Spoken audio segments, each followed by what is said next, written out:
Welcome back, everyone, and today, as you can see in the thumbnail, we are doing another pickups video. Been doing a lot of these lately, getting a lot of these games out of the way and in your guys' eyes, so hopefully you enjoyed the video. Had some good pickups. Had a friend in town, and we went to some game stores and checked out a lot of cool stuff, so I think you guys will definitely like this video. Anyways, guys, let's get right into it.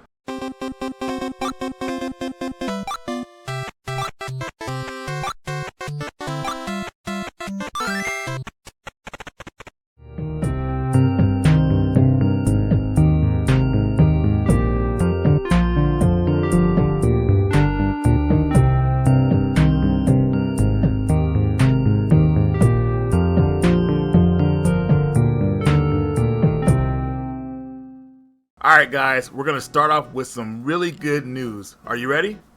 Alright, Sydney Hunter and the Curse of the Mayan is getting a physical release for the PlayStation 4, Nintendo Switch, and the Xbox One. Now, this game was made by the creative ideas at a company called Collector Vision, so definitely check out their other work. These guys are very dedicated, awesome team.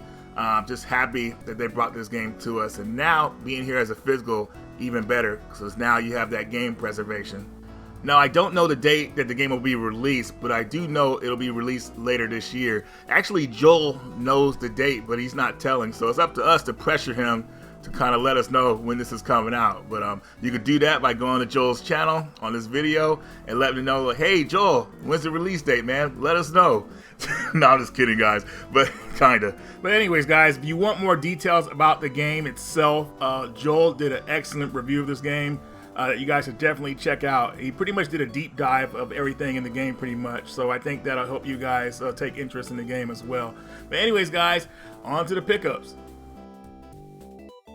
Alright, so the first game we're going to look at is Deadly Premonition Part 2, A Blessing in Disguise. Now, I know this game got a lot of mediocre ratings because of the graphics and frame rate drop or whatnot, but it's been almost a year since it's come out, and I was hoping this would get ported to another system so it would play a lot better, but I picked it up because it went on sale for around $16, $15 at GameStop, and I decided to go pick it up. And so far, if you're not like in the open world part of the game, it plays just fine. It's just when a lot of stuff is on the screen, it gets really, it slows down a lot. But I look past that. I'm still hoping that they port this to another system that'll like be able to handle it better. But just going into the gameplay real fast. If you played the first Deadly Premonition game, you'll kind of know what to expect here. So compared to the old school one, the first one, I would say probably the first one is a lot better as of right now because of the way this one is. But still, if you're into that series, definitely this is worth checking out. But hopefully, if you haven't checked it out by now, this game will be already ported to another system where it plays a lot better.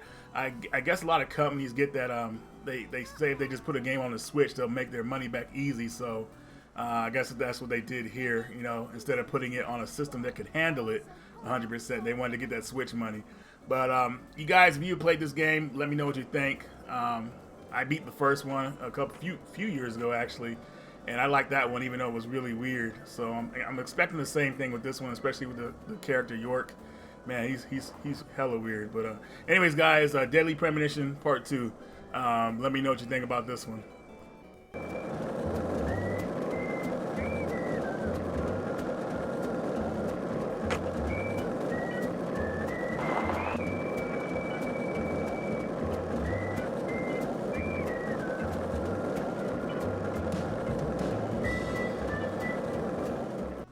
So I got caught in Reboot recently. You guys probably saw the video I did about it.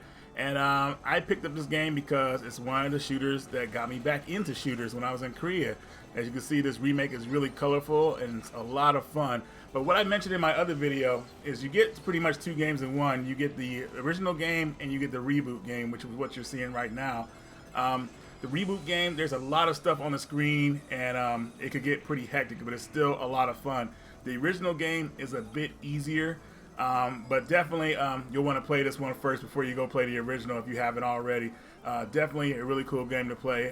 One of the cool shooters out there.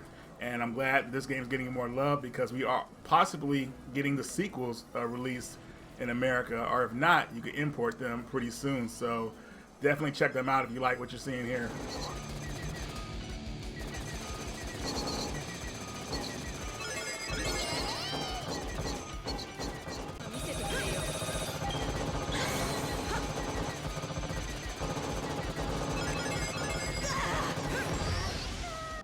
So I just took a gamble on this game, Dinosaur King.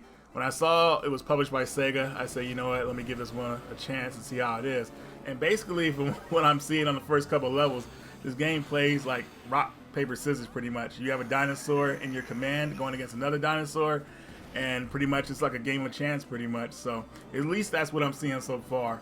The game seemed very uncommon, so I decided to take a chance on it, but I'll let you guys in the comments let me know what you think about this one. Seeing the complete DS games at GameStop is just not really a thing anymore, so I was kind of like I guess I was kind of dumbfounded when I saw it. I was like, wow, okay, let me check this out. So let me know what you think about this one in the comments section.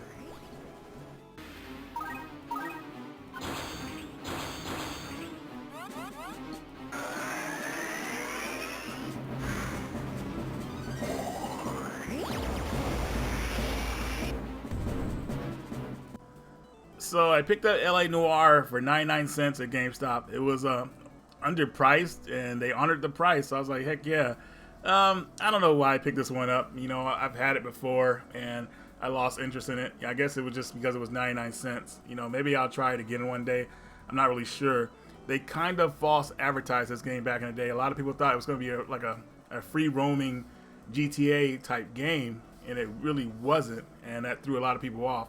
The game is actually very beautiful. I think they capture 1940s LA really well, but it's just the gameplay just seems kind of linear. Trying to figure out if people are lying to you or not is just really annoying. You just never could really tell. So I don't know, man. You guys let me know what you think about this game. Luckily, I found my old save for it, so I'm just kind of like continue from there, or try to, and see if I can just finish this game. But I don't know. We'll see how it goes. But yeah, let me know what you think about this one. When I picked up LA Noire, they also had Darksiders there for $3, and I never played this game before, so I said, you know, $3, why not? I believe that they actually had ported this game to the PlayStation 4 and Xbox One. I'm not totally sure about that, but I figure, hey, why not try this one out, see if I like it, how crazy it is or whatnot.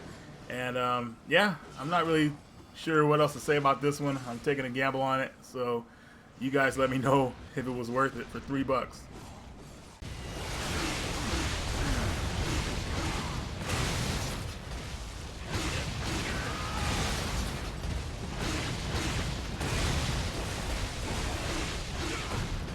Alright, so here's Fire Emblem. Now, most of you guys know I have a pretty crazy Game Boy Advance collection, and I used to own Fire Emblem and the sequel on the Game Boy, and I probably a couple years ago actually sold them off because I thought I wasn't going to finish them. Now I wanted them back. My buddy John Houston, shout out to him, he hooked me up with a box for it, so getting the box for the game made me want to get the rest of it. So I traded my friend Ron, and I got the game. Now all I need is a manual for it. Now this game is a strategy RPG, probably one of the best in the Fire Emblem series. You know, a lot of people may argue against that, but I think this is where it started at. So the roots began on the Game Boy Advance, at least to my knowledge. Definitely a solid game. And I also got the sequel with it as well. I have everything for the sequel. Well, not everything. I have the game, the manual. I just need the box for it, and that's going to be annoying to find that separately. But anyways, guys, definitely check out the Fire Emblem series on the Game Boy Advance. Really good series. Definitely something to look forward to. Alright, next up we have some Darius games. So the Switch version you're seeing here is Darius Cosmic Revelation, which includes G-Darius HD and Darius Burst EX plus another Chronicle. I think I said that right. But anyways, the Switch Japanese version comes with the extra game G-Darius in HD. But the American version you're seeing here on the PlayStation 4 only comes with Darius Burst EX plus another Chronicle. So they took games out of the American release, which is annoying. But I did want to get this game on the PS4. I think this is the ultimate shooter, at least co-op shooter to have on the PlayStation 4 system. So I went ahead and got the PS4 version. The one you're seeing on Switch was gifted to me by my buddy John. So John, if you're watching, thanks for the hookup on this. I appreciate it. And both of these games play in English. If you haven't played any of the Darius games, to be honest with you, I wouldn't know to tell you where to start at. But I think that if you have a friend that wants to play with you, I think this one is a good one to start with.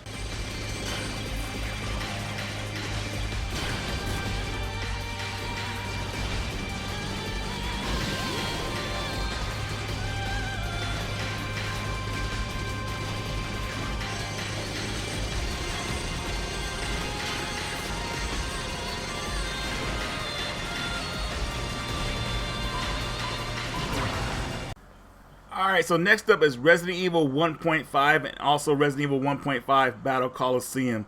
So, I've talked about these games on my channel before, at least Resident Evil 1.5. What that is the original version of Resident Evil 2 that wasn't officially released. This is the 40% build that's being worked on to make the game more playable, and it is getting really good, guys. So, shout out to my buddy Kyle for hooking me up with these, man. Always looking out for me on the Resident Evil stuff and everything else, man. Appreciate you, brother. So Resident Evil 1.5 would have been a cool Resident Evil game if it came out, but it also would have been the end of the series, allegedly, the way the game would end. So definitely cool that they're working on this and trying to put this back together. The Battle Coliseum game, I think that was going to be a mini game that was included with it. It's kind of very familiar to the one you see in Dino Crisis 1 when you beat that game, the Battle Coliseum, when you fight the dinosaurs. So pretty cool 3D mode. Definitely worth checking out.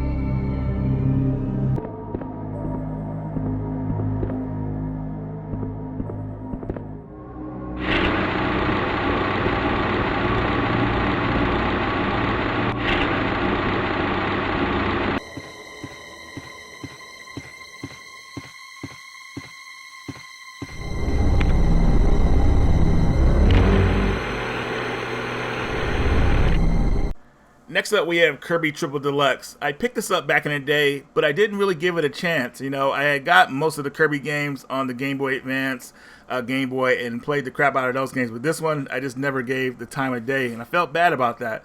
So I'm going to try it out again, and I think I'm going to like it. Like I said, I didn't give it really the time of day. It does have a lot of cool features in it that I remember. I just wish that these games would probably get ported to the Switch somehow. But either way, I think this one probably will stay exclusive to the 3DS. If not, great. But if it does, I'm glad I own a copy of it. But those of you that played this game in the comment section, let me know what you think about this one. And also let me know what you think about its sequel. I forgot what the sequel's called. It's called Planet Kirby or something like that. I can't remember. But this one I felt was more like a throwback to the old school Game Boy ones. But you guys let me know. And next up is my Lunar Silver Star Story Complete Demo CD, which is not complete. It's a demo. But I picked this up because I love any kind of Lunar items, and I didn't have this. So what's really cool about this demo is that now most of you should know that like Lunar is an RPG, turn-based RPG. But what this demo was that the game kept getting delayed at the time, so they finally put this demo out, and you could actually save in the demo. Like you get to a certain point, or just save it, and then when the game came out, you could start at that point where you left off at. That was pretty cool that they did that. I don't know what kind of issues they were going with trying to get this game out at the time. I mean, I didn't really follow it like that, but still, to see this demo out there was pretty cool, and it actually shows some art that's not in the game, like Alex and Luna kissing, which is really cool. So I love how that looks on the back of it. So very cool item to have. I don't know if a lot of you guys know this, but there's actually some demo CDs out there for games that weren't released for the PlayStation. They have the demo CD, but the game never made it to retail. One game I can think of right now is Titan AE. If you remember that movie when it came out, I think the game was almost fully done before they canceled it, but the demo was put out there, and now that's the only way you could play that game, I believe. So definitely these are cool to have. And next up is Shantae's release for the Nintendo Switch. So this is a port. Well, I don't know. I don't know if it's fair to say port of the Game Boy color game. I mean, it's been enhanced in some ways. I just don't know everything yet. So definitely cool to have this on the Switch. I would prefer to play this game on anything but the Game Boy Color or the Game Boy Advance, because it's just going back to this one. It's just this was their first game, and though it's really well done, it's just like I just rather play it on better hardware. But anyways, Shantae platform games are really a lot of fun. Definitely check this one out. And the next one here, we're getting more Shantae love. Shantae Risky's Revenge, which is pretty much my favorite Shantae game in the series so far. I don't know why. This one is the one that got me kind of somewhat hooked on the series. Very cool game. Not too long, but very, very cool. This is their first sequel, because I remember, I think way forward, the original sequel they had to Shantae got scrapped. And it was a game for the Game Boy Advance. I think there's still footage out there on it. But this is what they made after that. So this one is really cool. Definitely check both these games out. They are right now, as of this video, they are at your local Best Buy for sale. But once they sell out, they'll be gone. So definitely pick these up if you haven't got them yet.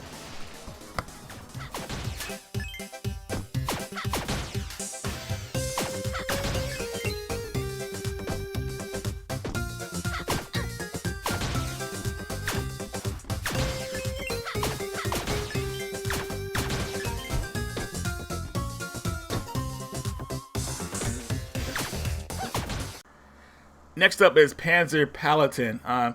I just barely found out about this game. Well, I found out about it a while ago, actually, but I totally forgot about it. But now that the physical is out, you know, I took interest in it. So this is an action platform game. I don't know too much about it, but I know that you get inside of a mech and you can go like fight enemies pretty much during the levels. You get out of the mech, I believe, and fight as well. I'm not too sure about that, but from what I saw of the game on the trailer, it looked pretty cool. So if you guys have played this in the comments, let me know what I'm in store for.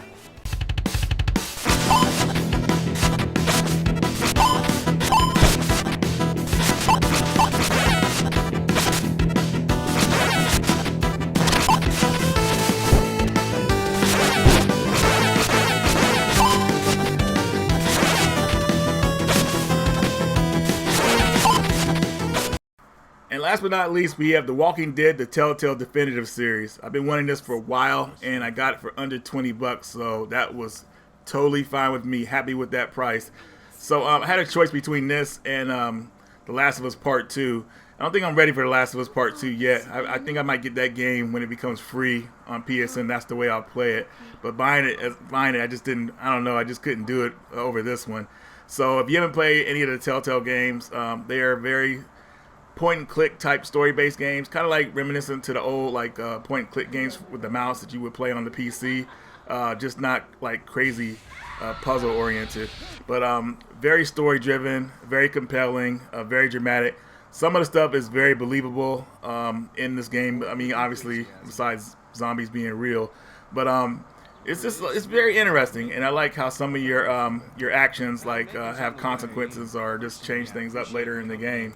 Also, I want to say sorry about this filter that's showing the game. I didn't know you could change it back to the original filter. Yeah, I found out too late. Yeah, definitely use the original filter for this game. It looks much better. Also, too, though I do like the way they tell some of the stories in these games, some of it's just too corny, like Lee tripping over everything when a certain event happens. That got on my nerves. It's like, come on, man, quit slipping over stuff. And slipping over stuff that you only would slip on, I guess, in a horror movie. So this being a horror game, I guess they wanted to still use that trope. It's just very annoying. Like, just come up with something else for somebody besides somebody slipping or tripping over something. Ugh. Man, get your punk ass up. Jeez. Alright everyone, so I hope you enjoyed the video. Sorry I kind of put this video together pretty fast. I kind of rushed it, but hopefully you guys enjoyed what you saw here. Definitely check out Sydney Hunter. I think you guys will really like that game, and when the physical game gets here, I think everybody will be happy. Anyways guys, that's going to do it for this video. Thanks for watching. Radical Reggie, and I will see you all later.